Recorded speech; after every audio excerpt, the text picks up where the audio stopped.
Hello, hello, hello, beautiful people. Did you know that the First Amendment speech not only protects what you can say, not only protects things like what you wear as a form of speech, not only protect what you express in terms of symbolism or writing as a form of speech, not only protects what people loosely call cuss words, either publicly or privately, but more specifically towards public entities and their representatives. Do you know that First Amendment not only protects that, but that it also protects your ability to refuse to speak or express yourself a certain way? This is extremely important in today's world where people feel a certain way or think because they have a certain lifestyle that you must now do the same thing, or else you are to be punished for it. Do you know, for instance, that whole face mask thing can be considered a form of speech? Beyond the fact that there is no legislature compelling you to do it, beyond the fact that no one can make medical determination on your behalf, beyond the fact that there's no substantive fact supporting any contention of danger to public. In fact, many memorandum, official ones, according to the rule of evidence, supports the fact that there's no danger to the public. Besides all of that, do you know you could have used that as a form of speech?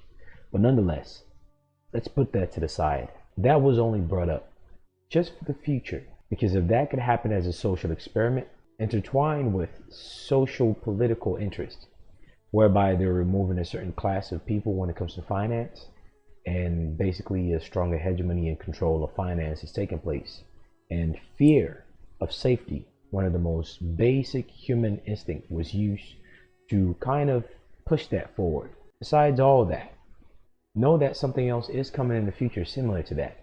And if you don't know your constitutionally secured right, you're as good as a roasted meat on a platter, served and ready to be consumed by tortfeasors, well seasoned too. In this specific instance, one of those issues, believe it or not, because none of these things going on in society is not isolated, it's that someone intended to compel a woman to use her business and her website to express certain things that she claims and asserts is against her freedom of speech. Meaning someone is saying, speak this way, do this way. She's saying, look, I don't want to do it according to freedom of speech. And in fact, the reason why I'm exercising this freedom of speech is attached to my religion. My religion does not support these things. Therefore, merged with my freedom of speech, I can't and I don't want to say it. Which brings us to this other juncture which brings us to the fact that in today's world, many people would want you to suffer for what they want and want you to do things the way they want. The only thing that can really counter that is your awareness of what your substantive right are. Because people who want to compel you to do certain things will say, well, I have the secured right for you to do this for me. In other words, a form of slavery disguised as a right. Once the tortfeasor realizes the power in something, they would attempt to use that power to your detriment by claiming it. No different than the Bill of Rights was incorporated through the 14th Amendment and the incorporation doctrine. You have to know this if you are at North American 21st century. Supreme Court of the United States decided June 30, 2023. Supreme Court Certiorari, case number 21-476.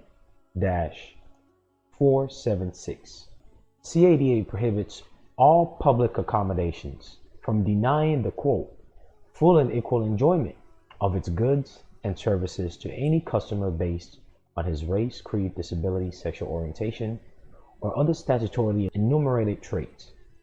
They reference the Colorado revised statutes of that.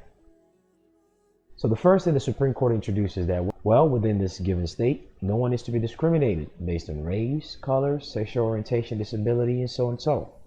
Good. It goes on to say the law defines, quote, public accommodation broadly to include almost every public-facing business in the state. In other words, if any given business opens itself to the public, for instance, Walmart is a private corporation, but despite Walmart to be preserved and protected in her speech and religion, For these reasons, if there is any fixed star in our constitutional constellation, it is the principle that the government may not interfere with, quote, an uninhibited marketplace of idea.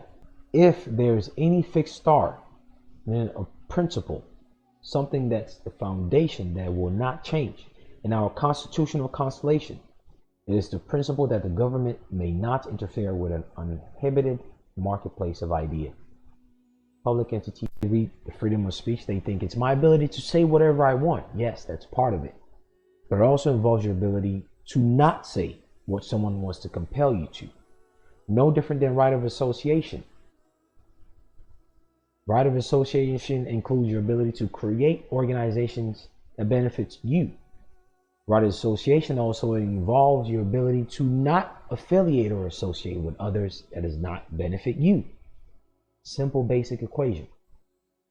The Supreme Court goes on to further say that states' authorities had transcended constitutional limitation on their powers. Meaning the moment someone attempts to say that, hey, we're going to use this public law to say that, the court agrees with the 10th Circuit that the wedding website Ms. Smith seeks to create qualify as a pure speech protected by the First Amendment. Speech conveyed over the internet, like all other manner of speech, qualify for the First Amendment's protection. Speech conveyed over the internet, like all other manner of speech, qualify for the First Amendment's protection. I would add a caveat to this to let you know that so long as the website is not a private one and it is your creation as applicable to this woman, Ms. Smith, because it's her website that they're coming to say, hey, express this on there. So long as it's yours and you do have full interest in it. It continues to say that Ms. Smith intends to produce a final story for each couple using her own words and original artwork. Meaning they are coming to her to use our artistic expression to perpetuate, yep, you guessed it, the complete 32-minute videos on a Patreon page. Take care. Best of luck.